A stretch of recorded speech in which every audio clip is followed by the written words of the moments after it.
الحمد لله رب العالمين والعاقبة للمتقين والصلاة والسلام على سيد الأنبياء والمرسلين أما بعد فأعوذ بالله من الشيطان الرجيم بسم الله الرحمن الرحيم اليوم أكملت لكم دينكم وأتممت عليكم نعمتي ورضيت لكم الإسلام دينا وقال تعالى كنتم خير أمة أخرجت للناس تأمرون بالمعروف وتنهون عن المنكر وتؤمنون بالله وقال تعالى قل هذه سبيلي أدعو إلى الله على بصيرة أنا ومن اتبعني وسبحان الله وما أنا من المشركين صدق الله العظيم وقال رسول الله صلى الله عليه وسلم ألا فليبلغ الشاهد منكم الغائب وقال النبي صلى الله عليه وسلم بلغوا عني ولو آية وقال عليه الصلاة والسلام نذر الله امرأ سمع مقالتي فوعاها ثم أداها كما سمعها فرب مبلغ أوعى من سامع أو كما قال النبي صلى الله عليه وسلم. اللہ تعالیٰ کی ذات وہ ذات ہے جو کریم ہے، بغیر مانگے اور بغیر استحقاق کے عطا فرماتی ہے اور دینے میں سوال کا انتظار نہیں کرتی اور اللہ پہل کرتے ہیں. ہمارا کروڑوں انسانوں میں سے اس میدان میں یہاں آنا اور 2 دن کے لیے اس میدان میں بیٹھنا اور اللہ کے رسول کی بات کو سننا، یہ بہت بڑی نعمت ہے. ہم اپنی طاقت، اپنے ارادے، اپنی سمجھ سے نہیں آئے. اللہ نے خیر کا ارادہ فرمایا، توفیق کے دروازے کھولے، یہاں آنا آسان کیا اور بیٹھ کر بات سننے کی توفیق عطا فرمائی. اللہ نے یہ اپنے فضل سے عطا فرمایا. کتنے لوگ نہیں آ سکے، ارادے ہوں گے، نیتیں کی ہوں گی، اور کتنے لوگ جن کو پتہ ہی نہیں، اور اللہ شکر ادا کرنے پر نعمت کو بڑھاتے ہیں. اور اللہ انسان کے عمل کے بڑے قدردان، حالانکہ سمد ہے. اللہ کو ہماری فرشتوں کی، کائنات کی اطاعت اور عبادت کی ضرورت نہیں. ہماری عبادت سے پہلے اللہ اپنی بڑائی میں کامل ہے اور بے نیاز اور غنی. اس کے باوجود اللہ بڑی قدر فرماتے ہیں. حضرت محمد صلی اللہ علیہ وسلم اپنے حجرہ مبارکہ سے نکلے اور باہر چند صحابہ وہ مسجد نبوی میں بیٹھے ہوئے کوئی عمل کر رہے تھے. حضور صلی اللہ علیہ وسلم ان کے پاس تشریف لائے اور فرمایا اے میرے صحابہ، یہاں بیٹھے ہوئے کیا کر رہے ہو؟ صحابہ کرام نے عرض کیا، ذرا غور سے سننے کی بات ہے، اے اللہ، نعمت اسلام کے ملنے پر، اے اللہ کے رسول، نعمت اسلام کے ملنے پر اللہ کی حمد کر رہے ہیں. یہ بہت بڑی نعمت ہے. اسلام کی نعمت کا مل جانا، ایمان کا مل جانا، اللہ کی معرفت کا نور مل جانا، کہ اگر مسلمان چاہے گناہگار بھی ہو، کیسا بھی ہو، ایک ذرے کی حفاظت کر کے لے گیا اور وہ ایسا ذرہ کہ فرشتے بھی اس کو نہ پہچان سکیں، اللہ اپنے کامل نظر سے توجہ فرما کر دیکھیں گے. اور یہ انسان جو ایک دفعہ بھی اللہ سے ڈرا ہو اور ایسا ایمان کا ذرہ جو فرشتے بھی نہ دیکھ سکے، کیا ہماری یہ باریک چیزوں کو دیکھنے کی مشینیں ہیں؟ اللہ اس ایمان کی برکت سے جہنم سے نکال کر دنیا سے 10 گنا ایسی بڑی جنت عطا فرمائیں گے جس کی زمین مٹی کی نہیں مشق کی ہوگی. اور جس کی گھاس عام یہ سبز گھاس نہیں زعفران کی ہو، تو یہ ایک ایمان کے زدے کی قیمت. اور صحابہ کرام کو تو اللہ نے اس امت میں سب سے اعلیٰ اور کمال ایمان عطا فرمایا تھا. اے اللہ کے رسول، ہم نعمت اسلام کے ملنے پر اللہ کی حمد بیان کر رہے ہیں. اور اللہ پاک ہے اور اللہ قابل حمد ہے، ہماری حمد کی ضرورت نہیں. اے اللہ، اے اللہ کے رسول، ہم اللہ کی پاکیزگی اور بڑائی بیان کر رہے ہیں. یہ اللہ کے رسول کا سوال اور یہ ان کا جواب. اللہ کے رسول نے قسم دی اور فرمایا اللہ ما اجلسکم الا ھذا، میں اللہ کا رسول تم سے اللہ کا واسطہ اور قسم دے کر پوچھتا ہوں، کیا اسی چیز کے لیے بیٹھے ہوں؟ صحابہ کرام نے عرض کیا اللہ ما اجلسنا الا ھذا. اللہ کے رسول پھر ہم دوبارہ بتاتے تھے اسی لیے بیٹھے اللہ کے گھر میں یہ نعمت اسلام کے ملنے پر اللہ کا حق بیان کریں اور اللہ کی تصویر اور تصویر باقی اور بڑائی بیان کریں. اللہ کے رسول ہمارے صحابہ جنہیں ان کی برے گمان میں سے پسند بھی ہے میرے سامنے کھڑا کے بات کر رہے ہیں. اس لیے میں نے اللہ سے من کر کچھ بات نہ بتاؤ، یہ اتنی بڑی بات نہیں ہے لیکن تم نے ساری بات بتا دی. تو میں اپنے در سے تمہارے بات بتایا ہوں کہ ابھی اسرائیل علیہ السلام اللہ کا پیغام لے کر آئے تھے اور مجھے بتایا کہ اے اللہ کے حبیب، آپ کے چند صحابہ جو مسجد میں عمل کر رہے ہیں اس پر اللہ عرش پر فرشتوں پر رحم فرما رہے ہیں. اتنی بڑی بات ہے، اتنا بڑا مجمع. اور اس مجموعے کے آنے کا مقصد صرف یہ نہیں کہ ہماری زندگی بن جائے، یہ تو صالحین اس کا طرز ہے. صرف یہ نہیں کہ ایک علاقہ بن جائے، وہ اللہ سے لینے والا بن جائے، ان کی زندگی پاکیزہ ہو جائے. یہ پہلے انبیاء کرام کی محنت کا دائرہ ہے. ہم تو خاتم النبیین حضرت محمد صلی اللہ علیہ وسلم کی امت میں ہیں. ہمارے یہاں جمع ہونے کا مقصد تو اے اللہ کیسے ہمیں ہدایت کمال کی مل جائے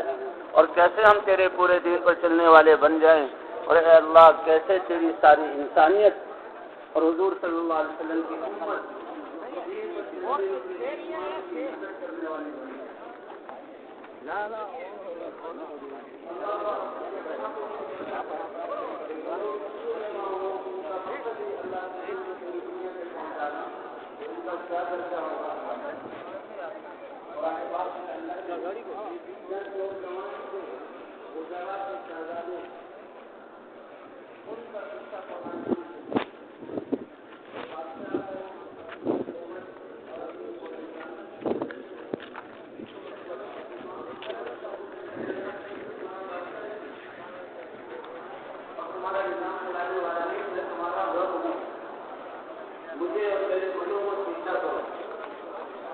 اور جب ایمان نہ ہو اور انسان کے سامنے دنیاوی اغراض کا پورا کرنا ہو تو مسیحا ٹھیک ہے،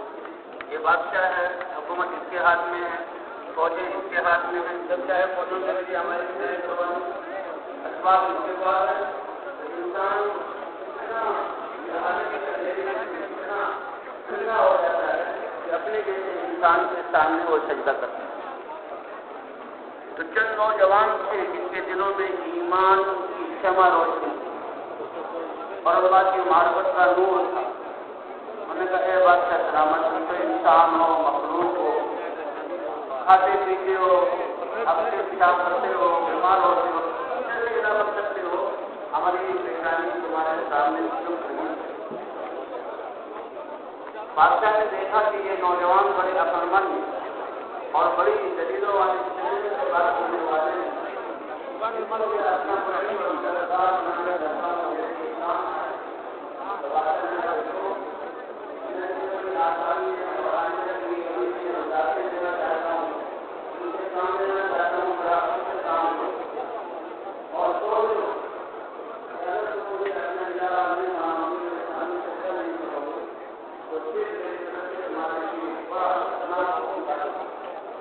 ابھی بھی نوجوان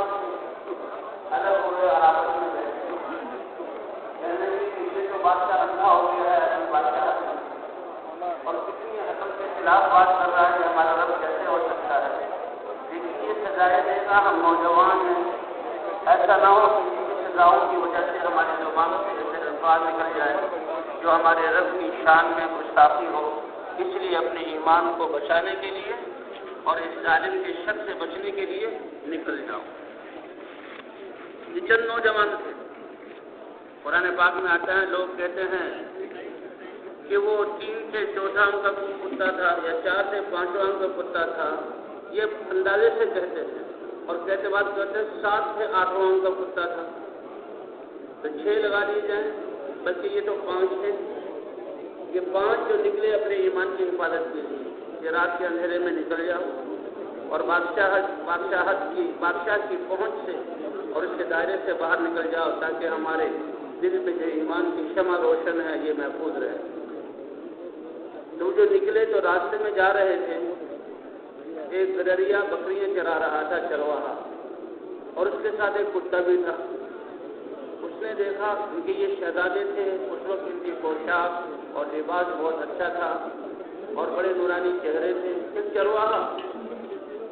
اس نے پوچھا کہ آپ لوگ کہاں جا رہے ہیں؟ انہوں نے قصہ بتایا کہ اللہ نے ہمیں ایمان کی دولت عطا کی ہے، بادشاہ ہمارا ایسا ظالم ہے، اور اس سے اپنے ایمان کی حفاظت کے لیے ہم اپنے ملک کو، اپنے محلات کو اور اپنی آسائشوں کو چھوڑ کر کہیں غاروں میں، کہیں پہاڑوں میں، کہیں صحراؤں میں، کہیں جنگلوں میں زندگی گزاریں گے۔ تو چرواہا اتنا سمجھدار تھا کہ یہ بڑے عظیم لوگ ہیں، وہ دنیا داروں کی طرح نہیں کہ بڑے بیوقوف ہیں، اتنی آسائشوں کو چھوڑ کر چلے گئے، عربی تو جوان ہیں، دنیا میں دیکھا کیا ہے؟ دنیا کیا ہے؟ دنیا کی حیثیت ہمارے مچھر کے 2 پروں میں سے 1 پر کے برابر بھی نہیں۔ تو بڑا سمجھدار تھا،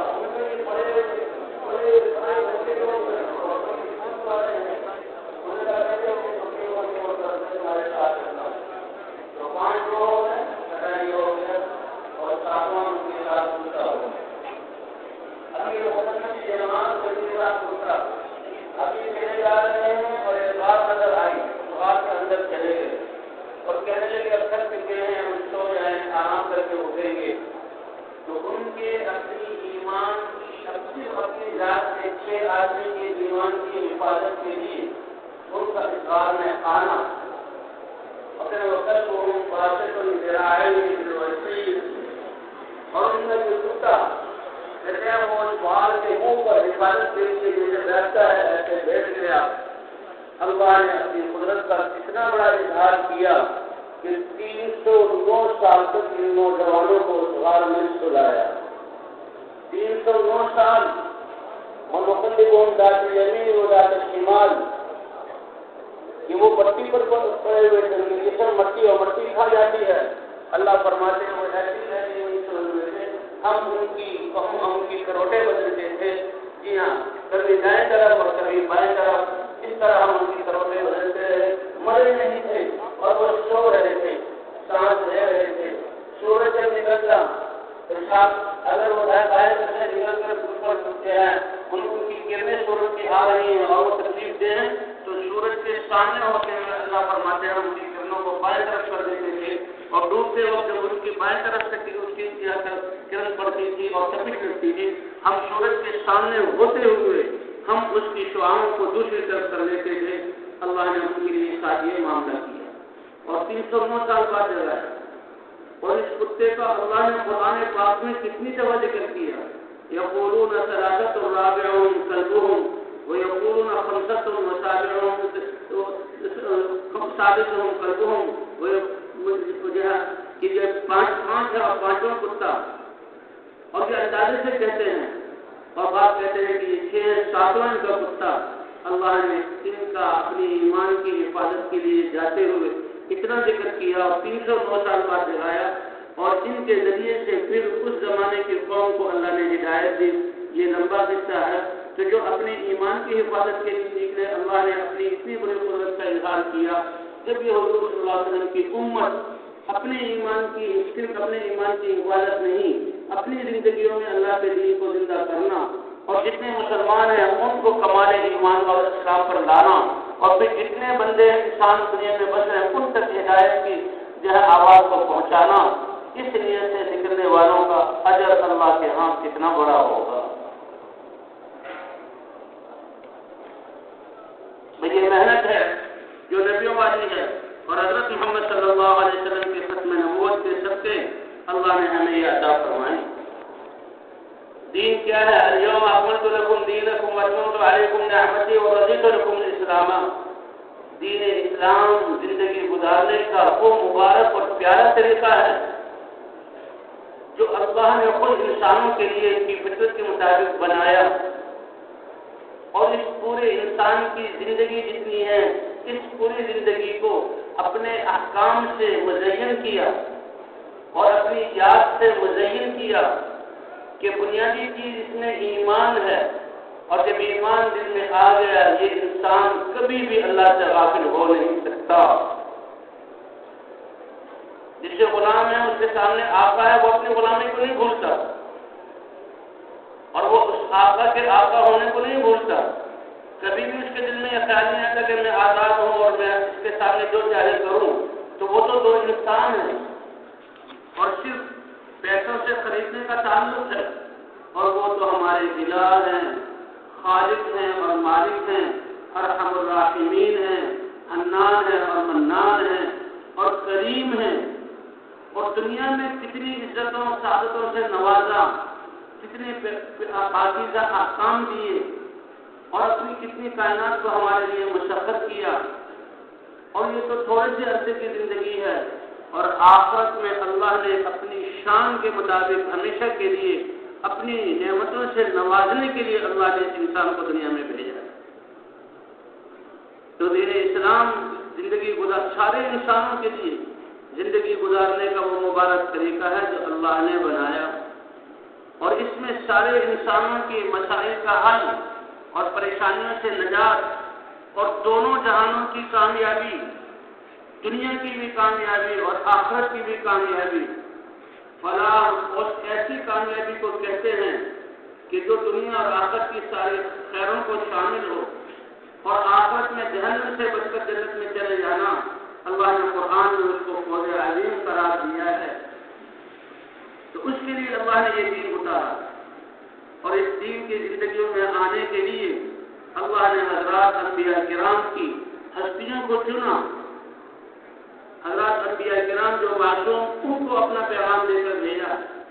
اور اللہ ایسے کریم ہیں کہ جو مادی جسم کی تربیت اور جسم کو پالنے کے لیے سورج کو کیسے چلاتے ہیں، ہواؤں کو کیسے اللہ چلاتے ہیں، بادلوں کو کیسے لاتے ہیں، زمین پر پانی کو کیسے بہاتے ہیں، تو اسی طرح روح جو انسان میں اصل ہے، قل الروح من امر ربی، آپ میرے بندوں کو بتا دیجئے، سوال کرنے والوں کو بتا دیجئے، یہ روح میرے رب کا امر ہے، یہ روح تمہارے اندر ہے تو انسان کہلاتے ہو، اور تم اپنے ناموں کے ساتھ پکارے جاتے ہو، جس اور کسی روح کی برکت سے تم آنکھوں سے کتنی دور تک کو دیکھتے ہو، اور اسی کی برکت سے تم اپنی زبانوں سے اپنے باب ضمیر کو ظاہر کرتے ہو، اور لوگوں کو اپنے بیانات سے اپنے سامنے متاثر کرتے ہو، اور اسی کے تمہارے کام سنتے ہیں۔ جس دن یہ روح نکل گئی تو تمہارے نام بدل جائیں گے، اور جنازہ اس کو کہا جائے گا، اور میت اس کو کہا جائے گا۔ زبان ہے اتنی بول نہیں سکتی، کان ہے اتنی سن نہیں سکتے، آنکھیں ہیں دیکھ نہیں سکتی۔ وہ بوڑھی ماں جس نے لاڈ سے پالا وہ آج رو رہی ہے، پکار رہی ہے، لیکن یہ جواب نہیں دے سکتا۔ وہ بھائی جو جال نچھاور کرتے تھے، وہ دو چیز پر مرتے تھے، آج وہ سامنے ہیں اور سارے آدھا سالم ہیں، کوئی وہ خراب نہیں ہوا، لیکن اللہ کا امر نکل گیا تو اب یہ جسم کسی کام کا نہیں۔ قل الروح من امر ربی، اور روح میرے رب کا امر ہے، اور اس روح ہی کے لیے اللہ نے اس کی تربیت اور اس کی نشو و نما اور اس کو منور کرنا اور اس کو خوشبودار بنانے کے لیے اللہ نے بھیجا۔ انسان جب دنیا میں آتا ہے کتنا چھوٹا جسم ہوتا ہے، ماں کے پیٹ میں بنا وہ تو اللہ کے قدرت اور وہ مراحل گزرتے، لیکن دنیا میں جب آیا کہتے روح اور اس کی جسم دونوں برابر ہوتے ہیں۔ اب جسم کے لیے اللہ کا کتنا نظام چلتا ہے، ماں باپ کے دلوں میں کیسی محبت ڈالی، ماں کے سینے میں کیسے غذا، دودھ کی غذا بنائی، اور کائنات میں کتنی چیزوں کو. اب یہ بچہ بڑا ہو رہا ہے، بارش کا بچہ تھا، اب 6-6.5 فٹ کے قد کا ہو گیا. اور پہلے لوگوں کی قد تو وہ قوم عاد، وہ تو کتنے بڑے ہاتھ، جہاں قد والے کتنے ہاتھوں والے ہوتے تھے. اب یہ جسم بڑھ رہا ہے، تو اصل جو روح ہے جس کی وجہ سے یہ انسان ہے اور یہ جسم بڑھ رہا ہے، اس روح کو پاکیزہ بنانا، اس کے لیے بھی اللہ نے اپنا یہ دین اتارا ہے اور حضرات انبیاء کرام کو بھیجا ہے.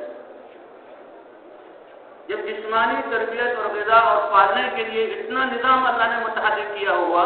تو جو روح اصل ہے جس کو نورانی اور خوشبودار بنانے کے لیے اللہ نے انسان کو عطا کیا، تو اس کی تربیت کے لیے بھی اللہ کا اس عالم سے زیادہ بہت بڑا اہم نظام کہ نبیوں کو وحی دے کر اور اپنے کلام کا نور دے کر نبیوں کو حکم فرمایا تم چل کر جاؤ. حضرات انبیاء کرام کی محنت سے لوگوں کے دلوں میں یہ ایمان کا نور پیدا ہوتا تھا. ایمان کا نور کیا ہے؟ جیسے سورج کی روشنی سے ساری چیزیں واضح ہو جاتی ہیں اور انسان جو ہے نقصان دینے والی، نفع دینے والی چیزوں کو، اپنوں کو، پرایوں کو سمجھتا ہے اس سورج کی روشنی سے اور آنکھ کی روشنی سے. اسی طرح ایمان کی روشنی ایک ایسی روشنی ہے جو دلوں میں آتی ہے، اور اس کی روشنی سے انسان کون سے وہ اعمال ہیں جو مجھے دنیا اور آخرت میں کامیاب کرنے والے ہیں، اور کون سے وہ اعمال ہیں جو مجھے دنیا اور آخرت میں ناکام کرنے والے ہیں. اس ایمان کی روشنی سے پہچانتا ہے. اندھے کو پتہ نہیں کہ چیزوں کی شکلیں کیا ہیں اور رنگ کیا ہے، اس کو تو ایک احساس کا ہے. ہمارے ہاں علماء سال لگاتے ہیں، تو ایک عالم آئے تھائیلینڈ کے، صلاح الدین ان کا نام تھا، نابینا تھے، بڑے خوبصورت، اور وہ عالم بنے، قرآن پاک پیش کیا اور اس کو تجوید بڑی بہترین تلاوت کرتے تھے، بڑی دلسوز ان کی آواز تھی، اور پھر عالم بنے. یہ ساری کتابیں جو نابینا حضرات کے لیے ہوتی ہیں، تو انہوں نے جیسے قرآن یاد کیا، اسی طرح سیاہ ستہ اور صرف و نحو، بڑے اچھے بھی بولنے والے، سال لگا رہے تھے اور بڑی خوشی سے سال لگا رہے تھے. تو ان سے ملاقات ہوتی رہتی تھی. تو کسی ساتھی نے ان سے پوچھا، اے سلام، اللہ نے تمہیں بہت نعمتوں سے نوازا تھا، بالکل، کہ دنیا میں کوئی تمنا تمہاری کہ یہ آنکھیں ہوتی، کوئی تمنا ہے؟ اس نے ایک عجیب بات کی. اس نے کہا کہ بس اتنی تمنا ہے کہ وہ ماں جس نے مجھے جنا اور وہ ماں جس نے مجھے دودھ پلایا، اپنی گود میں کھلایا، وہ ماں جس کی تربیت سے میں اتنا بڑا بنا، اے اللہ صرف چند لمحات کے لیے مجھے آنکھوں کی اتنی روشنی دے دے کہ میں اپنے ماں کے چہرے کو دیکھ سکوں کہ کس چہرے نے مجھے پالا ہے. اور بھائی ہم اللہ کی اس نعمت سے کب سے دیکھ رہے ہیں اور اب بھی دیکھ رہے ہیں اور کب تک دیکھیں گے. اللہ کی کتنی بڑی نعمت ہے. تو روح کی تربیت کے لیے اللہ نے نبیوں جیسی ہستیوں کو، اب جیسے سورج کائنات کا نظام اس سے چل رہا ہے، تو سورج میں 3 صفتیں ہیں. ایک اس کی نقل و حرکت ہے. امام شافعی رحمۃ اللہ علیہ فرماتے ہیں کہ اگر گرمیوں کے دنوں میں جون جولائی میں یہ سورج آسمان پر رک جائے تو اس کی گرمی دنیا کے سارے اسباب کو جلا کر خاک کر دے اور زندگی کا نظام تباہ ہو جائے. نہیں، اس نے حرکت کرنی ہے. اور اگر یہ سورج ڈوب کر جو ہے اپنی جگہ رک جائے تو ٹھنڈک کی وجہ سے سارے کائنات کا نظام جام ہو جائے. تو یہ نقل و حرکت، ایک نقل و حرکت ہے. کیوں؟ اس لیے کہ اس کی روشنی اور حرارت میں کائنات کی بقا ہے. اور دوسرا اس میں استقلال ہے کہ جب سے اللہ نے پیدا کیا جب اللہ باقی رکھیں گے سوائے اس دن کے جس دن یہ سورج مغرب سے طلوع ہوگا اور اللہ اپنے قدرت دکھائیں گے، تو اس دن کے یہ کیسے مسلسل استقلال کے ساتھ اپنی رفتار سے چل رہا ہے. تو نقل و حرکت اور استقلال، کیونکہ اس کا نفع کتنی کائنات کو اور ساری جو ہے مخلوقات کو ہے، اس لیے ٹھہر نہیں سکتا، کبھی رک نہیں سکتا، رفتار میں کمی نہیں لا سکتا. اور تیسری صفت اس کی یہ ہے کہ روشنی لے کر یہ حرکت کر، روشنی اور حرارت لے کر حرکت کر رہا ہے. تو اس سے کہیں زیادہ حضرات انبیاء کرام کی محنت کی وقت اور حضرات انبیاء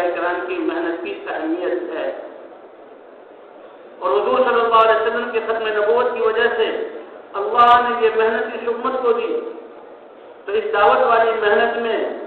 سب سے بنیادی چیز نقل و حرکت ہے، جس سے سورج کی جن سیاروں کو، جن فضاؤں کو، جن پہاڑوں کو، جن سمندروں کو اور جن فضاؤں کے جتنے فاصلوں کو روشنی کی ضرورت ہے وہاں روشنی پہنچاتا ہے، تو اللہ فرماتے ہیں اے امت محمدیہ تم ناز اور فخر کرو اپنے نصیبے پر کہ تمہارے نبی حضرت محمد صلی اللہ علیہ وسلم کے ختم نبوت کی وجہ سے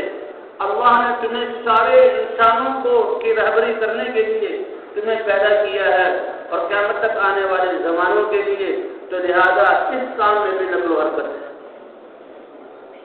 اس لیے ہمارا اللہ کے راستے میں نکلنا اور نکل کر اعمال کرنا، نکلے تو ہم اپنی گشت میں ہیں، مسجد میں آئے تو مشورے کے لیے ہیں، اور شہروزے میں آس پاس کی بستیوں میں جا رہے ہیں، اور قلعے میں زیادہ سے زیادہ اپنے ملک کے کسی دور کے علاقے میں چلے جاتے ہیں، 4 مہینے کے لیے مختلف علاقوں میں چلے جاتے ہیں۔ نہیں، جس دن تم نے اپنے قدم کو گھر سے باہر رکھا، مسجد میں مشورے کے لیے بیٹھے اور تم تعلیم کر رہے ہو اور گشت کے لیے گلیوں میں جا رہے ہو اور پہلے شخص سے مل رہے ہو، اے ایمان والوں تمہارا یہ نکلنا اتنا طاقتور اور اتنا بابرکت ہے کہ اپنے نکلنے میں تم سارے دنیا کے انسانوں کی نیت کرو، تمہارے ہر قدم کا اثر، تمہارے ہر قول کا اثر اور تمہارے عزم کا اثر اللہ پوری دنیا میں ڈالیں گے اور دنیا کی فضاؤں کو بدلیں گے۔ یہ باطل والے اپنی سائنسی ترقی اور اپنے جدید ٹیکنالوجی کے ذریعے، ان کے ذریعے یہ اپنے باطل کو پہنچائے، اس کی کیا حیثیت ہے؟ تمہاری زبان سے نکلنے والے اللہ کی عظمت کے الفاظ اور انسانوں کی نصیحت کے لیے سمجھانا، وہ دنیا بھر کے انسانوں اصل ذات اللہ کی ذات ہے، کامیابی اللہ کے دین میں ہے، اللہ کے حکموں کو نبی کے طریقے پر مان لو اور اس دین کی محنت کے لیے نکل جاؤ۔ یہ الفاظ کائنات کے سب سے طاقتور الفاظ ہیں۔ یہ باطل والوں کا اصل گرو شیطان، جو نفس دشمن ہے، جو نفس ہمیں خواہشات کی طرف، اللہ کی اطاعت اور اللہ کی یاد سے غافل کر کے خواہشات کی طرف لے جاتا ہے، اور خارجی دشمن ہمارا شیطان ہے۔ ابا آدم علیہ السلام اور اماں حوا علیہ السلام کو بھی جنت سے نکلوا دیا۔ اللہ کے سامنے یہ وعدہ کر کے آیا ہے تیرے بندوں کو میں گمراہ کروں گا۔ اللہ نے فرمایا جو بندے جن کے دل میں میری یاد ہوگی اور میرا مطلوب ہوگا، تمہارا بس اس پر چل نہیں سکتا۔ تو شیطان نے، ہمارا دشمن اصل شیطان ہے، ہمارا دشمن اصل ہمارا نفس ہے۔ تو جس شیطان نے ساری دنیا کو اللہ سے غافل کر کے دنیا میں لگایا ہوا اور غفلت کی زندگی ان کو دی ہوئی، اس دعوت کے الفاظ سے وہ شیطان بھی بے قابو ہو جاتا ہے اور اس دعوت کی طاقت کو برداشت نہیں کر سکتا۔ تو بے دین زندگی وہ گزارنے کا طریقہ جس میں ہماری دنیا آخرت کی کامیابی مسائل کا حل ہے اور انسانوں کی زندگیوں میں دین کا آنا، وہ نبیوں کی محنت۔ تو میں عرض کر رہا تھا کہ اس محنت میں بھی مستقل نقل و حرکت ہے اور استقلال ہے اور ایمان کی روشنی لے کر پھرنا ہے، کیونکہ ایمان کا کلمہ لا الہ الا اللہ محمد الرسول اللہ، اس کو لے کر ہم پھر رہے ہیں۔ تو حضور صلی اللہ علیہ وسلم کی تو اب یہ نقل و حرکت حضور صلی اللہ علیہ وسلم کی ختم نبوت کی وجہ سے یہ محنت ہر کلمہ گور اس امت کے ذمہ ہوئی، اور یہ امت جب اس محنت پر پڑے گی تو نکلنے والوں کے پاس جو دین پہلے سے ہے اللہ اس کو ضائع ہونے سے بچا لیں گے، وہ دین محفوظ ہو جائے گا، اور ان کے اللہ کے راستے میں نکلنے کی وجہ سے اللہ ان کو ایمان اور تقوی اور دین پر عمل کرنے میں ترقی دیں گے، اور جہاں جہاں یہ جائیں گے لوگ دنیا میں لگنے کی وجہ سے اخلاق ان کے جا رہے ہیں، حیا ان کی ختم ہو رہی ہے، آپس میں الفتیں ختم ہو رہی ہیں، لڑ رہے ہیں، اگر ان کا خیال نہ کیا گیا تو اور زیادہ پستی میں چلے جائیں گے۔ ان کی نقل و حرکت سے اور ان کی ملاقاتوں کی وجہ سے اللہ ان کے دین کو بھی محفوظ فرما دے گا، اور ان کی نقل و حرکت سے اللہ بھی ہدایت کا نظام چلائیں گے، اور اللہ ان کو پستیوں سے نکال کر عزت کی اعلیٰ چوٹیوں پر پہنچائیں گے۔ بنی اسرائیل کو فرعون کے ظلم اور اس کی ظلم کی چکی میں پچھنے سے اور ذلت سے نکالنے کے لیے موسیٰ علیہ السلام کو دعوت دے کر بھیجا۔ 40 سال کی دعوت میں نقشہ ہی ایسا پلٹا کہ فرعون کو اس بحر قلزم میں ہلاک کر کے ایمان والوں کو کیونکہ مصر سارا دے دیا۔ اللہ کی یہ سنت ہے کہ جہاں والے حق محنت کو لے کر اٹھتے ہیں اور دعوت دیتے ہیں اور نبی کے طریقے پر دعوت دیتے ہیں، اب باطل والے پنپ نہیں سکتے، اللہ کا فیصلہ آتا ہے۔ تو بہرحال اللہ نے یہ ہمیں محنت عطا فرمائی، اللہ اس میں قدر دانی کی توفیق عطا فرمائے۔ اس محنت میں دو باتیں بنیادی ہیں، ایک نقل و حرکت ہے اور ایک آپس میں دلوں کا جوڑ اور اجتماعیت ہے۔ تو اس لیے خوش قسمت ہے وہ انسان، جیسے میں نے پہلے عرض کیا کہ مسجد میں بیٹھ کر عمل کرنا، اپنے ایمان کی حفاظت کے لیے نکلنا، اس کے لیے اللہ کی طرف سے کتنے بڑے درجات ملے، تو کیا درجہ ہوگا ان لوگوں کا جو ساری انسانیت تک اللہ کا پیغام پہنچانے کے لیے نکلے۔ تو یہ نکلنے والے ہیں، اللہ ان کو بھی قبول فرمائے، اور جو واپس جا رہے ہیں تو یہ سمجھ لیں کہ اب تو ہم نے حضور صلی اللہ علیہ وسلم کی محنت والا بن کر رہنا ہے اور اپنے محلوں اور اپنے گھروں میں بھی اس دین کی محنت کو کرنا ہے اور فضاؤں کو بنانا ہے۔ تو انشاءاللہ واپس جانے والے بھی اس کی کوشش کریں گے نا جی۔ اب اللہ کے راستے میں نکلنا کتنے مبارک، کئی دفعہ صحابہ نے یا رسول اللہ یہ اللہ کے راستے میں نکلتے ہیں، ہماری تشکیل نہیں ہوئی یا ہم اپنے آزار کی وجہ سے جو رہ جاتے ہیں، تو نکلنے والوں کے تو بڑے درجات اور اجر ہیں، کیا ہم ان کے درجات کو پا سکتے ہیں؟ انفرادی طور پر بھی سوال ہوا، مردوں نے بھی کیا، عورتوں کی طرف سے سوال آیا، اجتماعی طور پر بھی سوال ہوا۔ حضور صلی اللہ علیہ وسلم نے فرمایا یہ بتاؤ کہ جب وہ اللہ کے راستے میں نکلے تو تم اس وقت نماز شروع کر دو، اور وہ اللہ کے راستے میں نکلے تم روزہ شروع کر دو، تو روزہ بھی رکھو اور نماز بھی پڑھو، اور ان کے واپس آنے تک وہ سفر ہفتوں کا بھی ہو سکتا ہے، وہ سفر مہینوں کا بھی ہو سکتا ہے، اور واپس آنے تک تم نماز اور روزے میں رہو، تو کیا یہ تمہارے لیے ممکن ہے؟ یا رسول اللہ یہ ممکن نہیں ہے، نہ اتنا لمبا روزہ رکھ سکتے ہیں اور نہ اتنی لمبی نماز پڑھ سکتے ہیں۔ فرمایا ممکن بھی نہیں، اگر کر بھی لو تو میں اللہ کا رسول تمہیں بتاتا ہوں کہ ان کے نکلنے کے اجر کے 10ویں حصوں کو بھی تم نہیں پہنچ سکتے۔ یہ اللہ کے راستے میں نکلنے والے یہ فضاؤں کی غبار جو اس پر پڑے گی، اللہ جہنم کی آگ کو درکنار دھوئیں سے بھی اللہ محفوظ فرما لے گا۔ اور یہ راستہ قربانیوں والا ہے، اور قربانیوں اور ناگواریوں کو برداشت کرنا، اس پر اللہ کی طرف سے ہدایت کے فیصلے ہوتے ہیں۔ ایک اور حدیث جس کا مضمون یہ ہے کہ قیامت میں جب نفسہ نفسی کا عالم ہوگا تو کچھ لوگ ایسے ہوں گے کہ اللہ تعالیٰ ان کو اپنے عرش کے سائے کے نیچے ممبروں پر بٹھائیں گے، اور وہ اللہ کے اعزاز سے بہت خوش ہوں گے، اور وہ دیکھیں گے کہ ان کے ممبر اور عرش کے بیچ میں مشک کے تیرے بنے ہوئے ہیں، اور کچھ دیر بعد ایک ہوا چلے گی عرش کی طرف سے، کیا وہ پیاری اور کیا وہ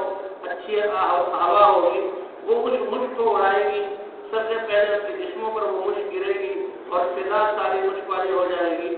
یہ اس اعزاز سے حیران ہو کر فرشتوں سے پوچھیں گے کہ یہ کیا ماجرا ہے، ہمارا یہ اعزاز کس لیے ہو رہا ہے؟ وہ فرشتے عرض کریں گے کہ تم تو اللہ کے راستے میں نکلتے تھے اور ہلکی سی ناگواری کہ بھئی گرد و غبار جم گیا، اب نہانا ہے، صاف ہونا ہے اور اپنے میل کچیل کو دور کرنا ہے، کہ یہ اللہ کے راستے کی وہ غبار ہے جس کو آج اللہ نے ملک بنا کر تمہارے جسموں پر ڈالا ہے۔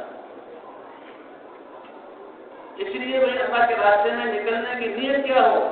چاہے ہم گشت کریں، چاہے ہم آپس میں سیکھنا سکھانا۔ ایک آدمی پہلی دفعہ نکلا کلمہ نہیں آ رہا، وہ کلمہ سیکھ رہا ہے اور سیکھ اسی لیے رہا ہے کہ اپنا ایمان بھی بن جائے، زندگی بن جائے اور اس کلمے کو کوئی دنیا میں پہنچاؤں۔ تو اس کا حالانکہ پچھلی زندگی میں وہ کتنا غافل کے کلمہ بھی نہیں سیکھا، لیکن اس کے کلمہ سیکھنے کا اثر بھی پوری دنیا کے کونوں میں پڑے گا اور قیامت تک اس کا اثر پڑے گا، کیونکہ یہ راستہ اور محنت ہے ہی ایسی عظیم جو اللہ نے نبیوں کو دی۔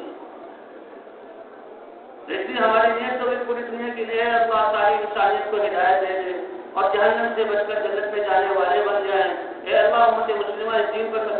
ہدایت تو اللہ دے گے، وہ اللہ کے علم میں ہے، لیکن ہم مکلف ہیں جسے اللہ کے رسول سارے انسانوں کی ہدایت کے انتہائی طلبگار تھے اور اس کے لیے فکر مند رہتے تھے۔ اس لیے بھائی ہمارے سینوں میں بھی دل دھڑکیں اور ان میں جو غم ہو ساری انسانیت کی ہدایت کے لیے اللہ ہدایت دیں گے، لیکن ان کی نقل و حرکت سے جن کو اللہ ہدایت دیں گے ان کی ہدایت پر آنے کا اور ان کے زندگیوں میں اعمال کرنے کا